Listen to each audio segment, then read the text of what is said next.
खबर जहानाबाद से है, जहां बिना लाइसेंस संचालित दवा दुकानों को सील किया गया है। ये कार्रवाई लाइसेंसधारी दवा दुकान के संचालक के द्वारा किया गया शिकायत के बाद की गई है। शुक्रवार को हॉलीगंज मोहल्ले में दो दवा दुकानों के विरुद्ध कार्रवाई की गई। अनुमंडल पदाधिकारी के निर्देश पर टीम गठित कर औषधि अधीक्षक के नेतृत्व में स्टेट बैंक के समीप संचालित दो दुकानों पर दलबल के साथ छापेमारी की गई। अधिकारी को देखकर एक दुकान के संचालक भागने में सफल रहा, तो वहीं दूसरे दुकान के संचालक को दबोच लिया गया। औषधि निरीक्षक कृष्ण कुमार शर्मा ने बताया कि अवैध दुकानों के विरुद्ध कार्रवाई को लेकर अनुमंडल पदाधिकारी के द्वारा टीम का गठन किया गया है। निरीक्षण के दौरान खुले हुए दवा दुकान से 30 प्रकार की दवाइयाँ मिली हैं। इसमें से 3 का सैंपल जाँच के लिए भेजा गया है। उन्होंने बताया कि बंद दुकान के साथ साथ दोनों दुकानों को सील कर दिया गया है। एक दुकान के संचालक जितेंद्र कुमार को पूछताछ के लिए अपने साथ टीम ले गई है। बताते चले कि जहानाबाद में दवा विक्रेता में अनियमितता को लेकर लगातार छापेमारी की प्रक्रिया जारी है। इसी के तहत कार्रवाई की जा रही है। सवाल यह है कि लगातार कार्रवाई के बाद भी आखिर अचानक जिस दुकान को अवैध बताया जाता है वह चंद दिनों के बाद सुचारू रूप से कैसे संचालित होने लगता है। सवाल दुकान के लिए लाइसेंस के लिए हम डॉक्यूमेंट लेकर गए थे तो नहीं मिला। अच्छा, तो दुकान का लाइसेंस नहीं, जिसके कारण बिना लाइसेंस के चला रहे थे। लाइसेंस के लिए डॉक्यूमेंट लेकर गए थे तो नहीं उस पर नहीं मिला तो रुकना चाहिए था। और रुके हुए थे सर।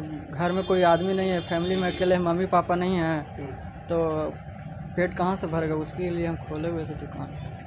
कुछ दवा भी पकड़ाया है? दवा ये सब जो है वो दुकान के पास।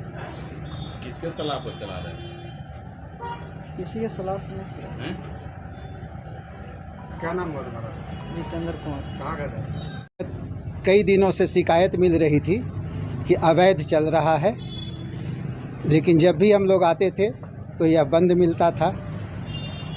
लेकिन पुख्ता सबूत मिलने के बाद, पुख्ता जानकारी मिलने के बाद अनुमंडल पदाधिकारी ने एक जांच दल बनाया और हम लोग आज छापामारी किए हैं और सही पाए हैं कि ये अवैध दुकान है, बिना लाइसेंस की दुकान है।